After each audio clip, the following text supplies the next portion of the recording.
TnE podcast back here, season 2, episode 2. Today we are talking about dating differences, dating in China versus dating in Korea. We have 3 articles lined up for you, and we're going to jump right into the first one and try to highlight some of the difference between Chinese and Korean dating. The first article here is Chinese man buys 99 iPhone 6Ss to Only propose 99. to his... Only 99. Yeah, we want to just make this point. If he would have bought 100, the girl would have said yes, Tom, yes. right? You got to make a round number. Clearly, that was why she rejected him. Clearly. I mean, you got to make it a round number. Why 99? Yes, well, the guy got pretty much screwed in this situation. So let's get into it a little bit here. As you see in the picture right here, the guy is got a bunch of flowers. The girlfriend is staring at him like, "How dare you? Didn't get me one more iPhone." And he arranged all the 99 iPhones in a heart. That's right. He arranged all of the 99 iPhones in the heart for her. Mm-hmm. Let's see what happens. Okay. A young Chinese man attempted to celebrate the Singles Day by proposing to his girlfriend. Except for it didn't quite go to plan. What happened, Tom? First of all, I want to just point out the Singles Day in China. For people who don't know, it's a day where you just spend as much money as you can, basically. What day is Singles Day? So Singles Day is November 11th in China. So on that day, you basically just spend as much money as you can just to buy stuff, because that's Chinese culture, right? Just buy as many things as you can, show off your wealth. In this case, he wanted to buy 99 iPhones to propose to his girlfriend. And looks like it wasn't enough for her, so she ended up rejecting him.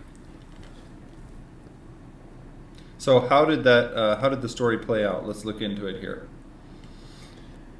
So basically, she turned him down in front of all these people, not just normally turning him down, but humiliating him in front of this group of people here.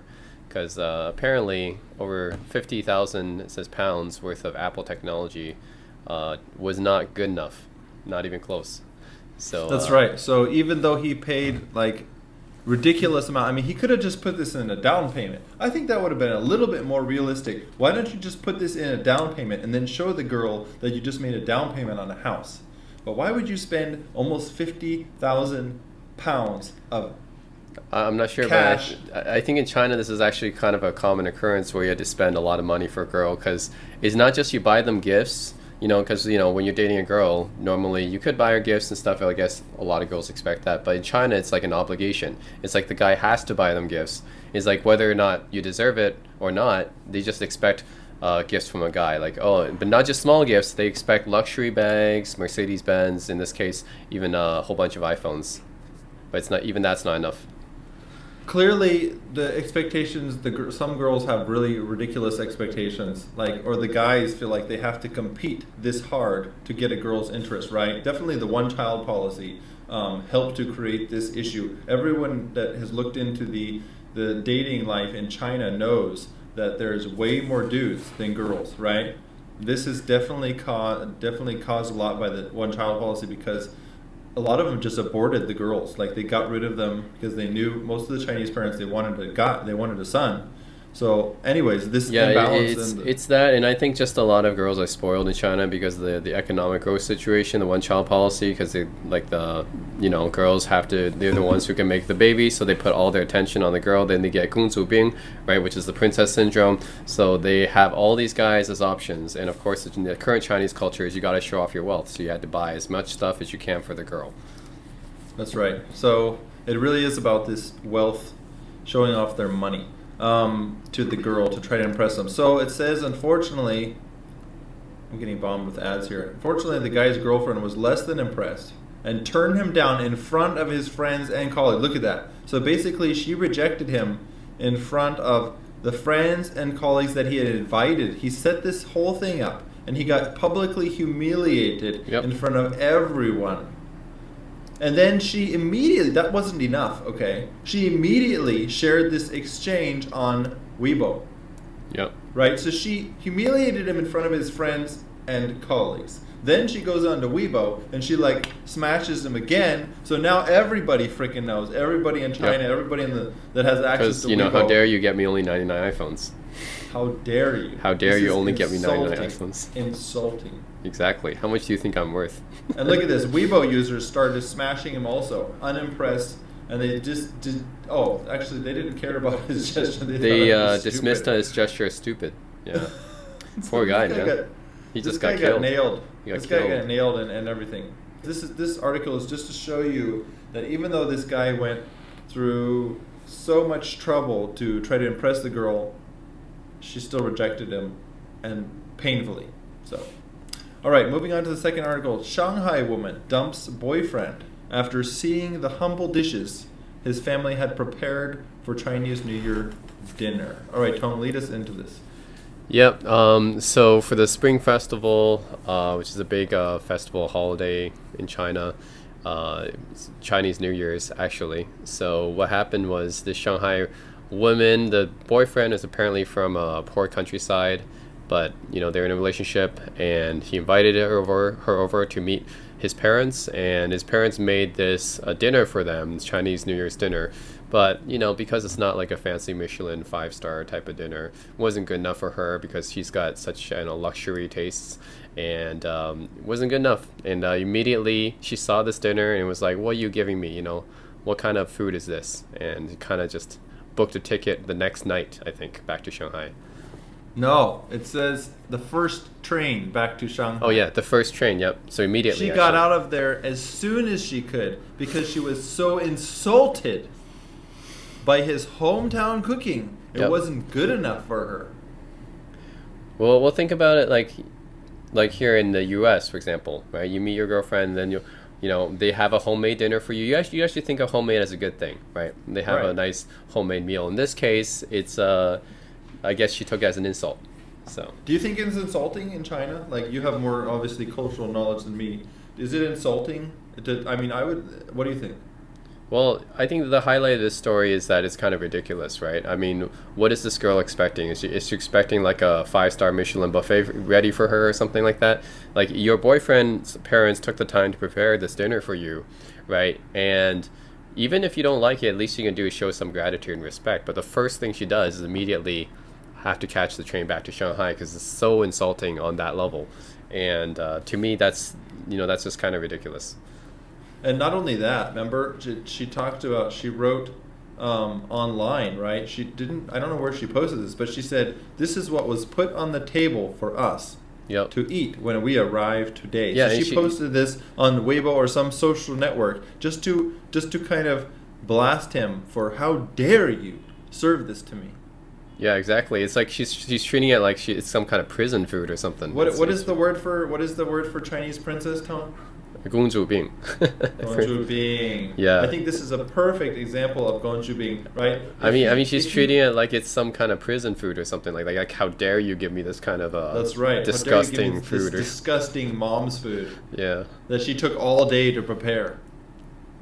Right? So it's so freaking rude. Let's look at some of the netizens' responses. Yeah. It's disrespectful. Let's take a look at talks about the netizens. Let's see, what did the comments, netizens say in Weibo? Okay, let's go ahead and read the first one. Families of a couple should be well matched. I can see where she's coming from. So this is like one of those. Actually, I heard this a lot in China, right? You have some like rich girl. If the guy doesn't have enough money, if he's too poor, that's the end of it.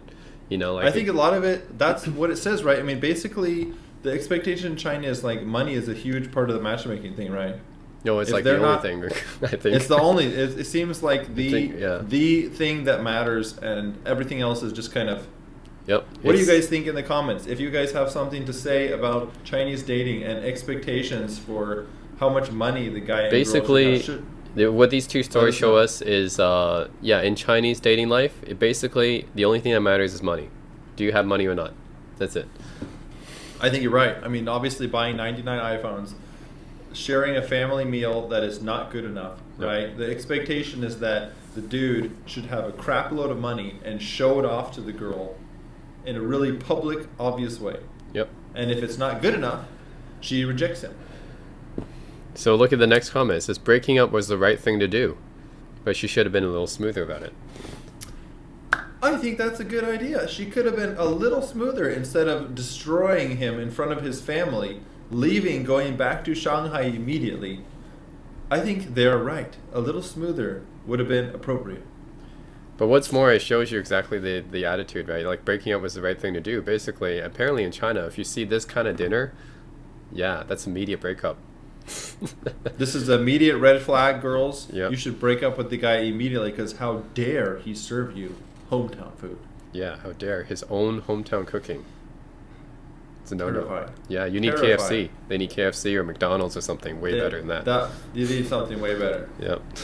All right, was there any more comments? Let's see, you say that you are such a high-class person, and then you go to someone's house as an honored guest and behave like... So this is a Weibo user that understands that this girl is behaving ridiculously. And the next person says the same thing. This looks like a good countryside meal. You're just a bitch. Biatch. Another. Biatch. Use a biatch. So it's like 50-50, what's the last I guess, one? yeah. This is Fish and Me. Your mother-in-law must have worked really hard to prepare this for you. So, I mean, obviously she worked pretty hard, and the way that she treated this dish is, is really disrespectful. All right, and what's the final comment? Sister, you're already 27. You don't have time to be so picky. And So elaborate a little bit on the expectation of age and marrying. well, in China, there's this concept of leftover women, which Chinese women use as kind of their like, we don't have we have this kind of burden or something like that, and not that's the kind of thing they got to deal with in the society. But for me, it's like not really leftover women, and it's more about the fact that they're being like picky bitches basically, and that's why they're left over. Because in China, basically, and I've talked to a lot of Chinese people, right, and my Chinese friends and everything, basically, if you can't buy a house and a car, then you can't get married. So basically, you have a lot of guys in the countryside that don't have enough money, because it takes a lot of money, especially in Shanghai, to buy something. If you don't have enough money, the girl's not going to marry you. So how can you say you're leftover woman when your standards are like this high, right? So to me, the whole leftover thing doesn't make... It's basically them being, spoiled bitches. That's why they're left over. I would say that's right. I mean, that makes sense. I mean, anybody who is just too picky to the point and is going to be left over, probably. Let's move on to our kimchi girls. All right. So this is just in contrast to what we saw the two previous articles about the Chinese bitches, and this one, in comparison, we can look at Korea, which I think the culture for the women is kind of opposite of that of China, because in China it's just like it's an expectation that you get, you expect the guy to give you everything. You basically have Kungzu being, right? You have a princess syndrome, but the guys in China, right, just expect to give all this money and gifts and stuff to girls without even thinking about it. But in Korea, right, you can see that if a girl is basically being like a Chinese girl, then she gets called like a kimchi girl. So it's kind of a derogatory thing. It's like in Korea, you can't be like that. You can't just ask for gifts all the time. Expect that kind of stuff. The same things that Chinese girls expect. So if you try to do that in Korea, then basically you can get put down for a kimchi girl. You can see that in the notes there, right? We can actually see the translations, I believe, in what they wrote. So in the chat room, a user named Cabbage Kimchi says, you're called fermented kimchi for whatever reason. If your educational background wages are lower or higher compared to men, if you prefer to date foreigners, if you have a lot of sexual experience, if you decide not to have sex in a relationship, if your ideal type is a tall man, if you have many male friends, if you go to a women's university, if you act innocent or not, if you are pretty after getting cosmetic surgery, if you're ugly and you never got any cosmetic surgery. So basically, if you do anything, you're a kimchi girl. That's right. So it's basically screwed if you do, screwed if you don't. Yeah. The expectation, what we want to point out here, is that the standard for girls in Korea is crazy high. Like, they have to perform, they have to be a certain way to be called a woman, to be the guy's type. This is certainly not for all girls, right? This is just kind of the crazy netizen arguments going on. But this might be kind of the common thought about woman in some age groups, right? About the younger, this is probably like teenagers. Probably, what age group do you think are posting this? Like, I see this posted on Goryeo Daehakyo. So these are probably college students. Probably let's say teenagers to college students, maybe mid-20s. Yeah. Yeah, so maybe 16 to 26 or something like that. People are thinking like this. So it looks like basically no matter what you do as a woman in that age group, you're going to be heavily judged. Whereas in China, the guy is expected to buy you 100 iPhones for you see your marriage proposal. The difference is in China, it's almost like the guy has to take most of the burden because the guy, right, basically has to do everything. In Korea, it's like the opposite. The girl has to basically do everything. So right. So the very girl big is difference. expected to basically jump through a bunch of hoops to be acceptable for the guy. All right, let's move on to the next blob here. Kimchi no, first of all, I would like to point out also is that nyo is a very like derogatory term for woman. Like yoja would be the correct term, but when you put nyo, it's obviously looking down on the right tone. Yep. Go ahead, lead us into this one. Basically it's what we said. A lot of people can set the standard for defining kimchi girl, but basically, as we read, no Korean woman can escape from becoming one because the expectations are just everywhere. Just being a girl, basically doing anything, you can be labeled a kimchi girl. So Right. and then we can go furthermore, hateful coarse language that describes women like kimchi girl and bean paste girl have become a part of everyday speech. So bean paste would be twinjang. So twinjang now and kimchi now, right? Both of those derogatory terms. Isn't it strange that they like to use these base foods of Korean food culture to derogatorily talk about women? Like, why are they using, like, these are two really basic things of Korean food. It's like kimchi and twinjang, bean paste. Why? I don't know. It could be a Do you have an negative idea? thing because they're both fermented foods and which are, kind of like smelly or something like that. That And could then- be right. Yeah, Could and be then- right. They're both stinky. They're both stinky foods. Yeah, it's like calling delicious, but stinky. like stinky tofu girl basically. If this was to exist in China, yeah. True. All right. But yeah, it's basically saying the women have to. They have such high standards in Korea, right? So the standards apply Yes. for women, very arbitrary, abusive, unlike the standards apply for men.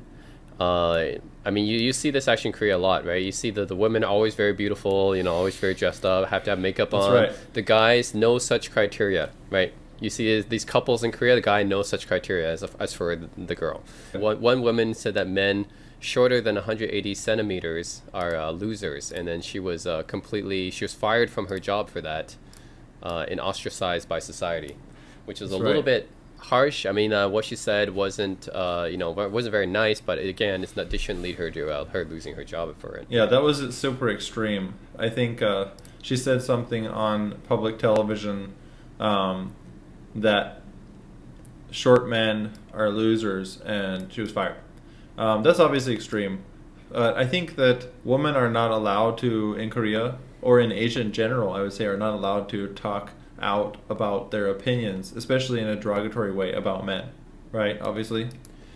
Yeah, and the From what thing I is, see. for guys, is like, I'm sure men say something about fat and ugly women all the time, but nothing really Right. happens to them, right? Of course.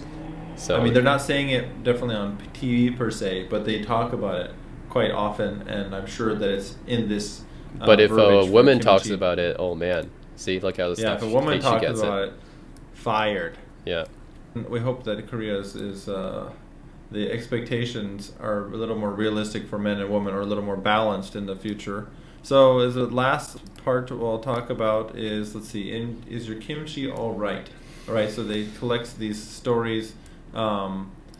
They try to help woman judged by these names, and it says that they want the woman to release the stress of not being all right. So these 5 posters were written wrote as a response to the first, which asked the kimchi girls if they are all right. One girl, Min Kyung, she says, I have to give up so many things to become a sensible woman, so I am not all right, right? How could someone be all right after these expectations? So she says, of course I'm not all right. She writes, I thought that since I didn't like designer bags, I didn't drink Starbucks, and I made fun of those bean paste girls with the guys, that I was a good woman.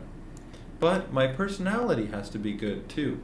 I can't be too close with other women, but if I'm not close enough with them, that's also bad. I can't be too close with too many male friends, but if I'm not close enough with any guy, it seems too arrogant, so that's also not okay. If I act innocent, that's not okay. But if I act too much like I don't care what people think, that's not good either. I have to have sex if I'm in a relationship, but on the other hand, I have to be a virgin. Really? Now I don't know what I have to do to be a sensible woman.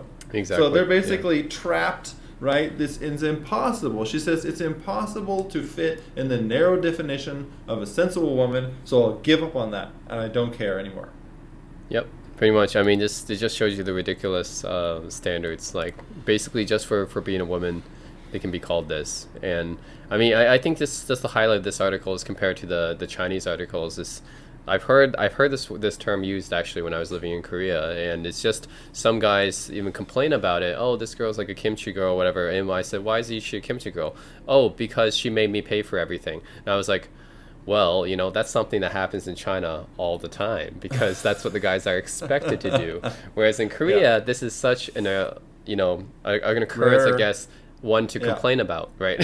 Something to complain about, apparently. So it just tells you the difference between the two cultures, right? Yeah. So I mean, the expectations are completely different for the woman, and I would say both of the cultures should use, some slight alteration, allow their expectations for the woman to adjust a little bit. Like they should not be allowed, like Chinese women maybe shouldn't be allowed to be these princess girls and expect so much from the dude as far as getting married, and Korean girls shouldn't have to live up to some crazy standard so that they're so stressed and they don't know if they can drink Starbucks or and then they'll be called bean paste girl because they drink Starbucks. I mean, I think the that's TLDR ridiculous. here is that Chinese girls are a little bit too spoiled, and Korean guys are a little bit too spoiled. So That's right. That's exactly right, Tong. Yeah. And that is it for Season 2, Episode 2. See you guys in the next one where we're going to be talking about China and Taiwan, a very fiery topic. Thank you and good night.